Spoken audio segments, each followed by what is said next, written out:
Alright guys, so in this video I have a 2013 Kia Optima with the 2-liter GDI engine. Now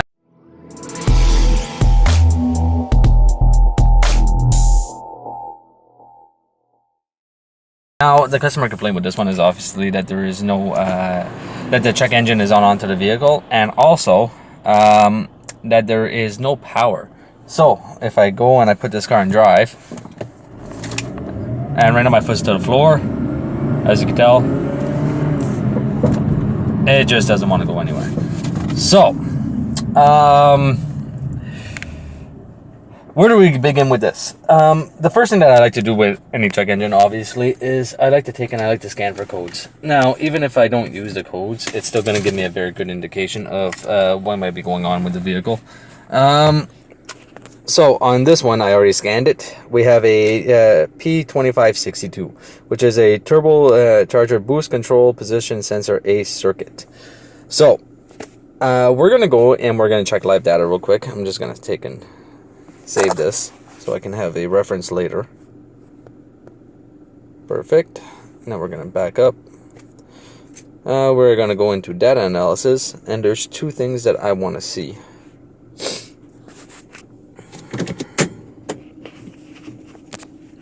So we're gonna go to engine, let this load up. I'll zoom you guys out a little bit. All right, so let's go to our turbo. See if we can find our turbo stuff. Make it a little bit easier. Turbo, here we go. So we have, and those voltages don't look good. We're off a little bit.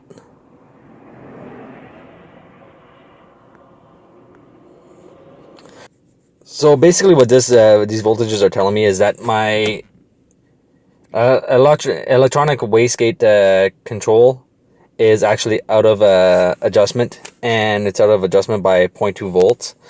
So if the specification is supposed to be at 4.1, 4.2 volts, and we are at 4 volts, that means that the wastegate is actually stuck open a little bit. So that means that we will not be able to acquire a usable boost pressure from the system. I'm going to show you guys a bulletin that is out for these cars also. This is why I went straight to this this area. So what we're going to do, we're going to head back to the shop. I'm going to take and I'm going to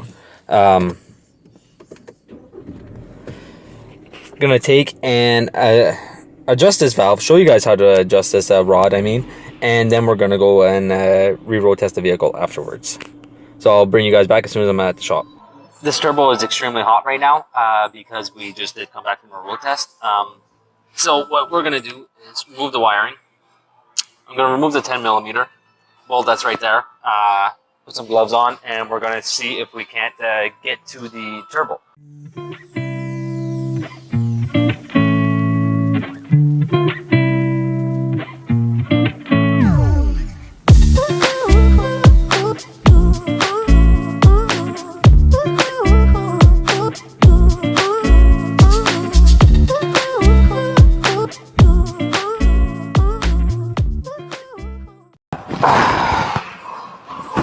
I don't know how well you guys can see, not very well, eh? Let's bring this up over here maybe. I'll give you guys some better light.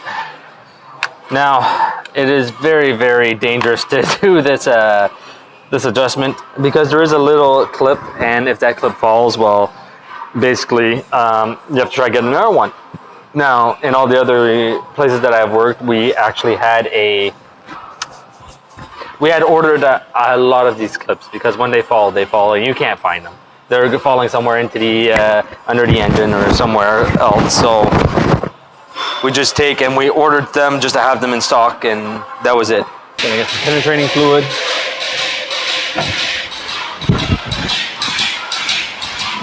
It's gonna probably smoke, which is okay. Just don't breathe it in. All right, my mic keeps falling.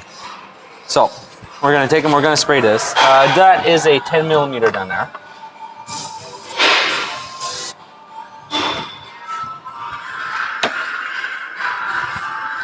So now what I'm going to do, I'm going to take and I'm going to try loosen up that 10mm first. I don't know if I'll be able to because when these things are on there, they are very, very tight. But Let's see where to go. We'll start removing that. Well, try to remove that, I should say, or loosen it. I'm not too sure how it's gonna go, so. Oh boys. I don't know if you guys see everything just flexing there. So we're gonna hold that, or try to anyway, while we try to get that loose. Really wish I had my pipe in.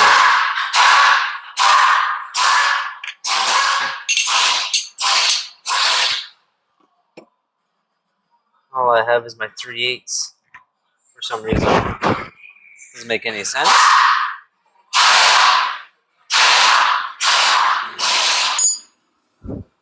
Anyway, so we're gonna take and we're gonna try to hold that a little bit so that it doesn't move so much. All right, because the last thing we need is for this to flex to the point where we can't take anything off. There we go. We got this loose.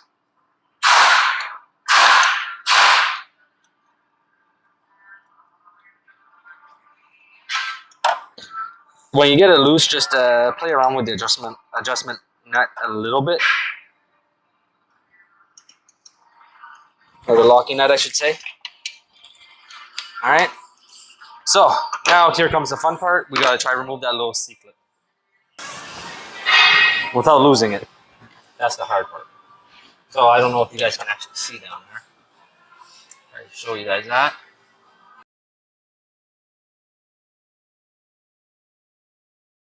But there's your C-clip.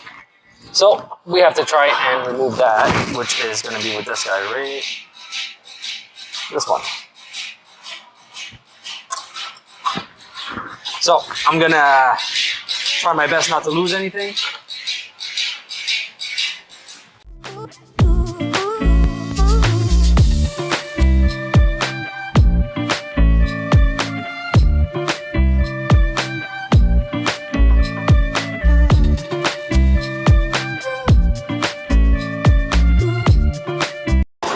All right, so I just decided to try something else, and I kind of skipped a step, and that was my fault. It's been a while since I actually worked on these, so the first thing that we're going to try to do is actually try to actuate the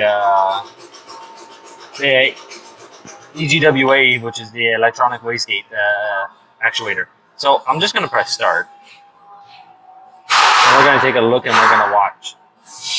And as you can tell, there's no movement onto my electronic wastegate actuator, which there should be. So now that's either because of one or two things. One, C, two, there's a bad actuator. So I'm going to take and I'm going to try it, force it a little bit while it's actuating, and we're going to see if we can't get it to move. I suggest you be very gentle when you do this. Oh boy. Huh?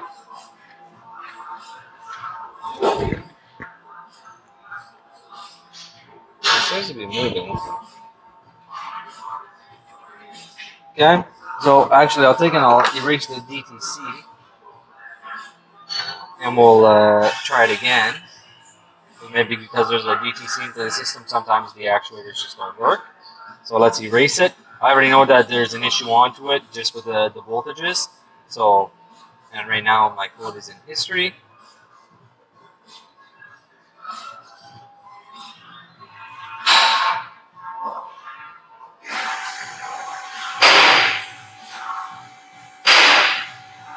Perfect.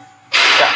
So we're going to take and we are going to erase that.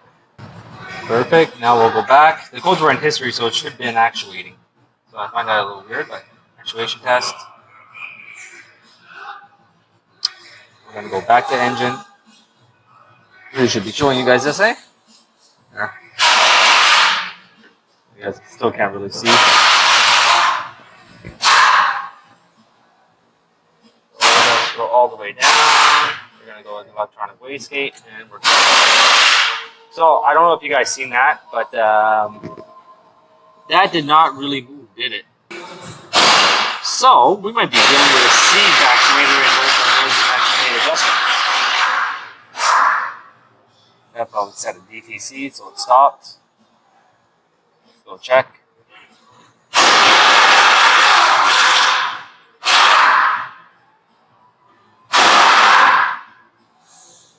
Yeah, that's at a DTC. So, we might just be dealing with a seized actuator. Which, I'm going to try to help it out a little bit.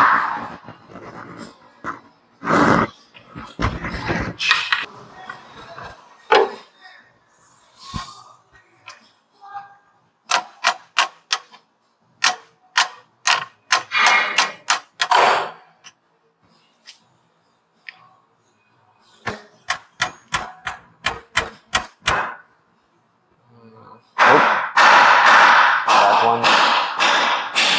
Actuation test.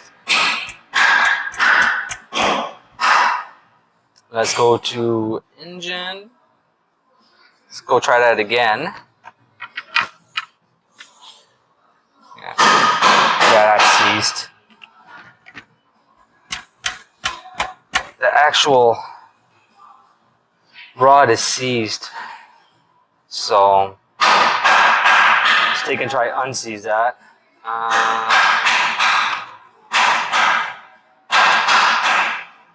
Yeah.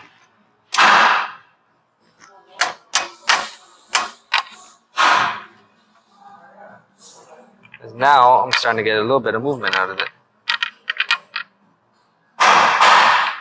Not much, but a little bit.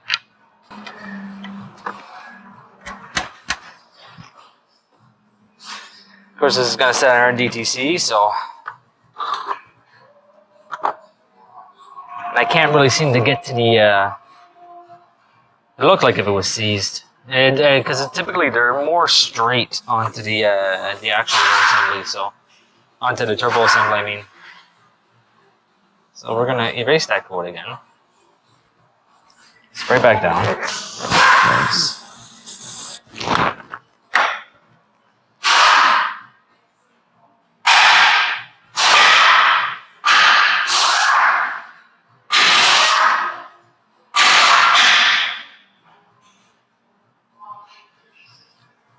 Erase them.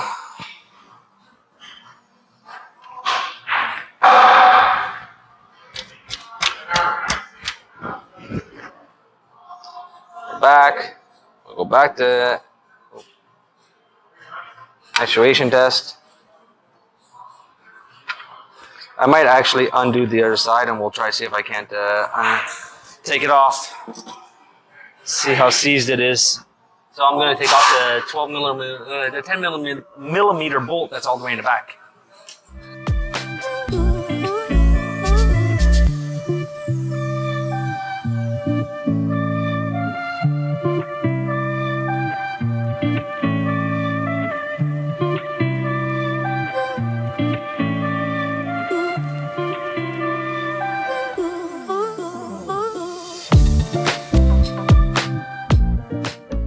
There, but there we go.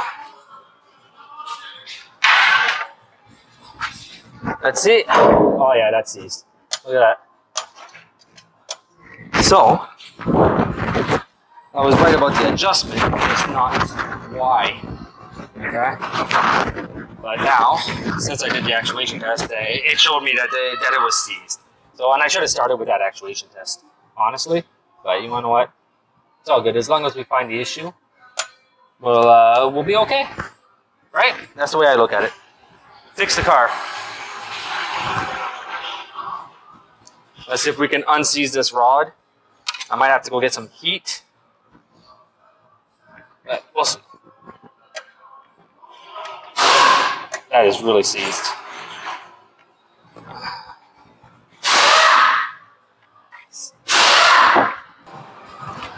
So give me 1 second, I'll be right back. I gotta go see my advisor.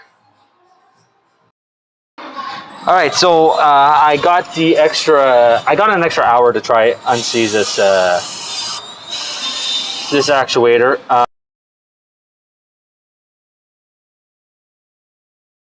I'm gonna try my best to stay within that time frame. Am I gonna be able to? I really don't know at this point, but at least the turbo is working nicely. So we're gonna block that up just so I can move everything around.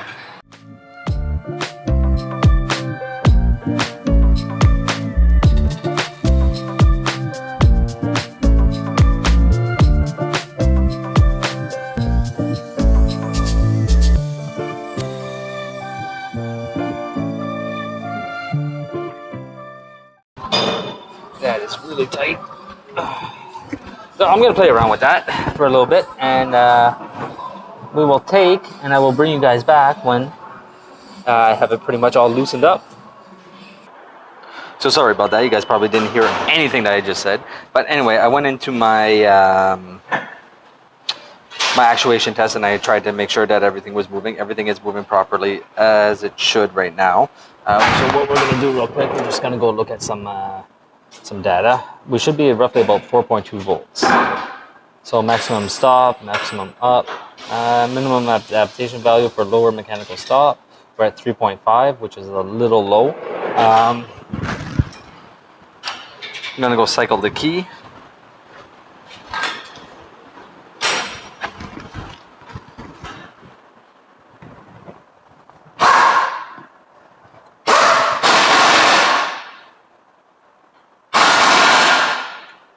All right, so let's see if we can increase that voltage a little bit. So we're gonna take this guy off like this. It's not perfect, but it's the best that I can get right now. Let's see.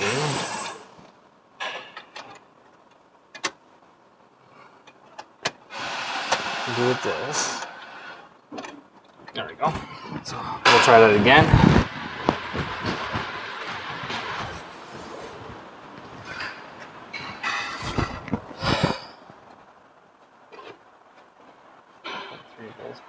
Four.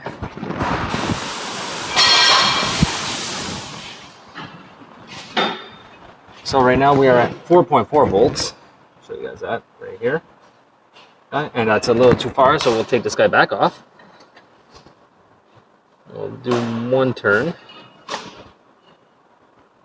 Try to see if we can't bring that down closer to the 4.2. Now, every time that you guys do this, you have to take and you have to cycle your key a couple times. So, it's not perfect. I'm at the 4.28 range. I'm pretty sure if I turn it another half turn, I might be able to get it, but I can't really turn a half turn because I can't get this guy off without damaging something. So this is gonna go back on like this. Perfect. We're gonna take him, we're gonna tighten this guy up. All right.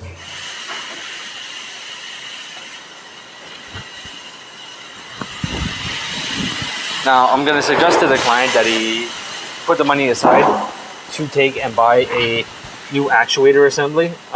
It comes with the rods, it comes with everything. And the only reason is because this isn't going to be a permanent fix. So I really don't want the client to think that we're just trying to steal his money by doing this.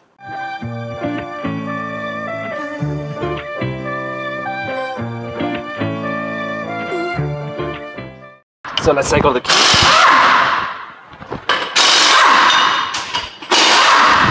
Bring that back up.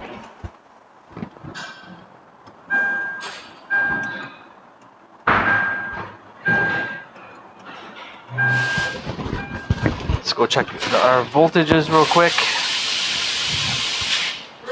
Oh. See?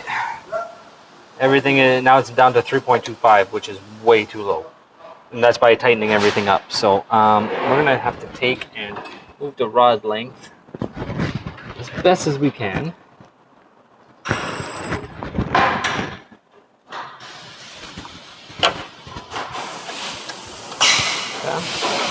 I really wish I could get this piece off. It would make it so much simpler. But it does not seem like if it wants to come off. Because typically what you're supposed to do is you're supposed to leave this part on, remove this little clip, take it off, and then you're supposed to just spin it and then put it back on and adjust it as needed. But I can't seem to get the clip off because it seems to be stuck. So let's check down here real quick. Yeah, moved a little bit. Okay. And that way I'll actually be able to really free everything up. This is the piece that is stopping me from doing my job properly.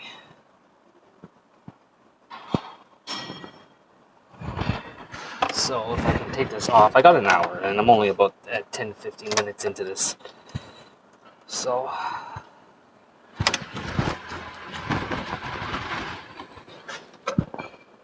but you wanna know what? Mistakes happen. Oh no, I lost it. I lost it. Now I'm gonna cry. Because I don't think we have one in stock. Let's see if I can see it down here. And it just fell. Damn it. I'm gonna check underneath on the floor, but I really don't think I'm gonna see it.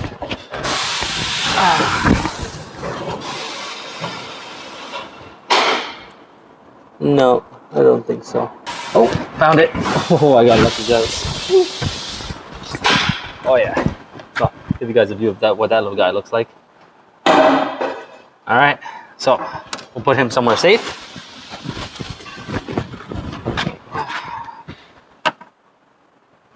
We'll see if we can't remove the rod now, because that's probably seized on there very, very tight. Yeah, that's really on there.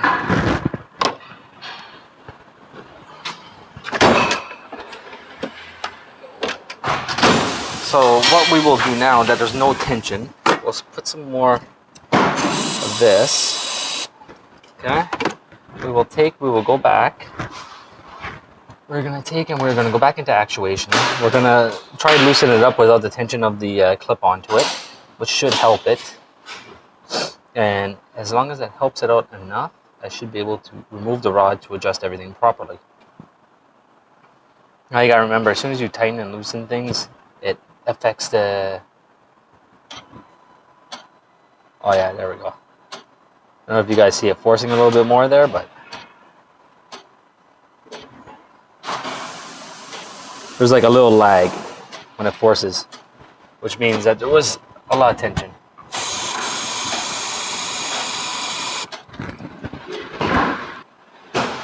So what I'm going to do, I'm going to put a booster pack on the car. I'm going to let this run like this for a little bit because it is break time, and I'll be back as soon as break is done.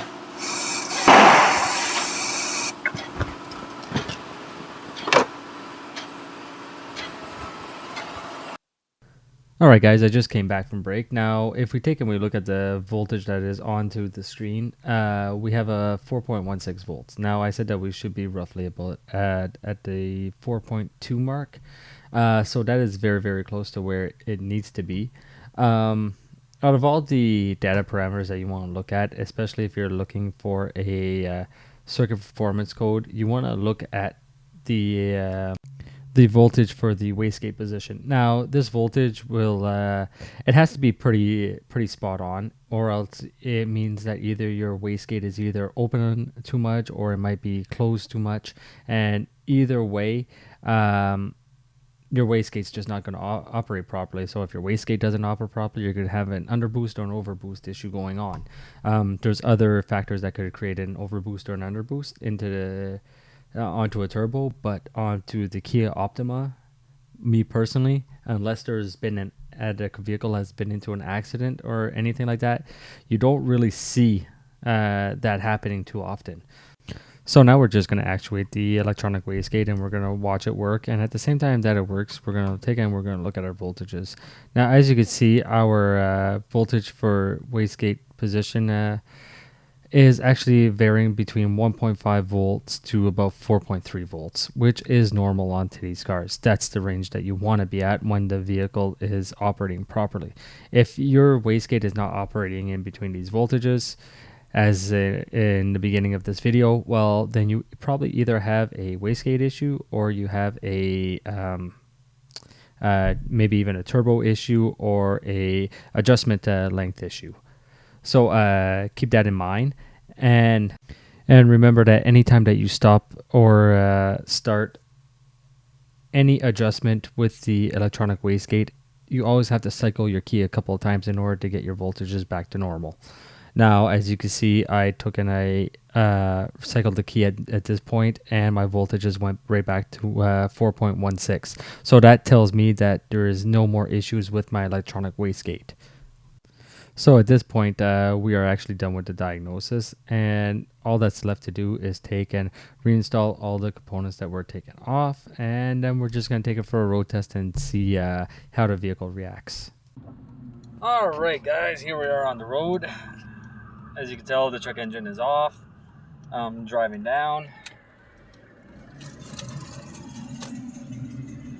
Bring you guys over.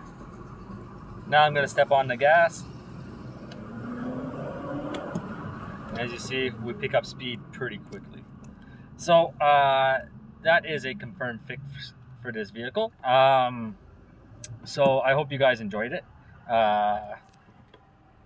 Like I said, this issue, it doesn't. I rarely see the turbos have issues, but when I do, it's either always an adjustment issue or a seized rod issue. But the turbo was replaced on this last year, so I wasn't really going towards a seized rod issue.